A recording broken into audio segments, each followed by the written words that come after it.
15वां अध्याय। तारकासुर का जन्म व उसका तप। ब्रह्मा जी बोले, हे मुनि श्रेष्ठ नारद, कुछ समय बाद वज्रांग की पत्नी गर्भवती हो गई।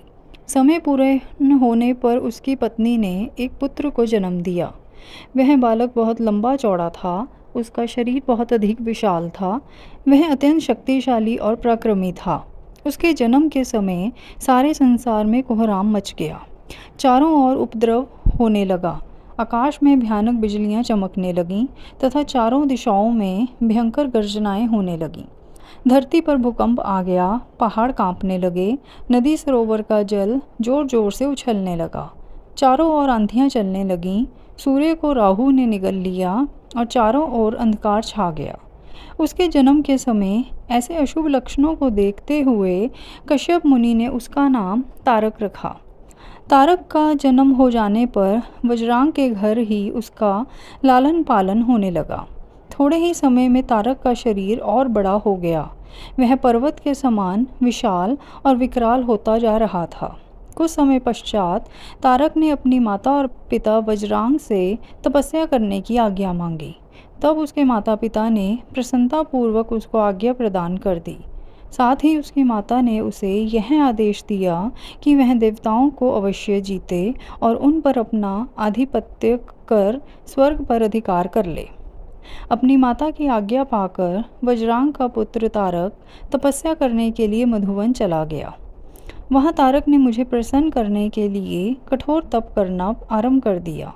उसने अपने दोनों हाथों को सिर के ऊपर ऊंचा कर लिया और ऊपर की ओर देखने लगा तथा एक पैर पर खड़े होकर एकाग्र मन से 100 वर्ष तक तपस्या करता रहा। उस समय वह केवल जल और वायु से ही अपना जीवन यापन कर रहा था। तत्पश्चात उसने 100 वर्ष जल में, 100 वर्ष थल में, 100 वर्ष अग्नि में रहकर कठिन तप करके मुझे प्रसन्न करने का प्रयत्न किया। फिर 100 वर्ष पृथ्वी पर हथेली धारण करके, 100 वर्ष वृक्ष की शाखा को पकड़कर तथा अनेकों प्रकार के दुख सह सहकर वह तप करता रहा। इस तपस्या के प्रभाव से उसके शरीर से तेज निकलने लगा, जिससे देवलोक जलने लगा। यह देखकर सभी देवता घबरा गए। फिर मैं स्वयं तारकासुर के पास वरदान देने के लिए गया। मैंने तारकासुर से कहा, तारक, मैं तुम्हारी इस दुस्सह तपस्या से बहुत प्रसन्न हूँ। तुमने इस प्रकार कठोर तप करके मुझे प्रसन्न किया है। तुम्हारा इसके पीछे क्या प्रयोजन है?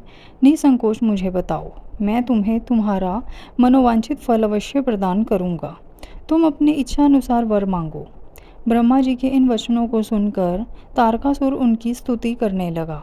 तत्पश्चात वह बोला, हे विधाता, हे ब्रह्मा जी, अगर आप मेरी तपस्या से प्रसन्न होकर मुझे वरदान देना चाहते हैं तो प्रभु मुझे पहला वर यह दें कि आपके द्वारा बनाई गई इस सृष्टि में मेरे समान कोई भी तेजवान और बलवान ना हो। दूसरा वर यह दें कि मैं अमर हो जाऊं, अर्थात कभी भी मृत्यु को प्राप्त ना हूं। तब मैंने कहा कि इस संसार में कोई भी अमर नहीं है, इसलिए तुम इच्छा अनुसार मृत्यु का वर मांगो। तारक ने अहंकार भरी विनम्रता से निवेदन किया, भगवान, मेरी मृत्यु भगवान शंकर के वीर्य से उत्पन्न बालक के चलाए हुए शस्त्र से ही हो और कोई मेरा वध न कर पाए। मैंने तारक को उसके मांगे हुए वर प्रदान कर दिए तथा अपने लोक में लौट आया। वर पाकर तारक बहुत खुश था। वह भी वर प्राप्ति का समाचार देने के लिए अपने घर को चला गया। दैत्यों के गुरु शुक्राचार्य ने तारक को असुरों का राजा बना दिया। अब तारक तारकासुर नाम से प्रसिद्ध हो गया। वह तीनों लोकों पर अपना अधिकार स्थापित करना चाहता था, इसलिए सबको पीड़ित कर उसने उनसे युद्ध कर उन्हें हराकर सबके राज्यों पर अपना अधिकार करता जा रहा था।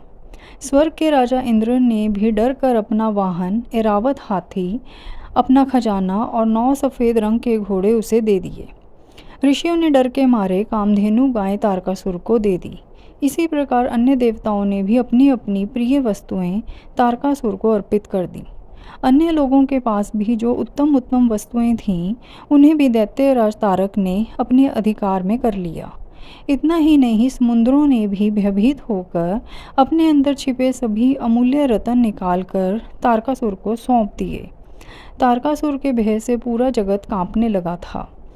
उसका आतंक दिनों दिन बढ़ता ही जा रहा था। पृथ्वी, सूर्य, चंद्रमा, वायु, अग्नि सभी तारकासुर के डर के कारण अपने सभी कार्य सुचारू रूप से कर रहे थे।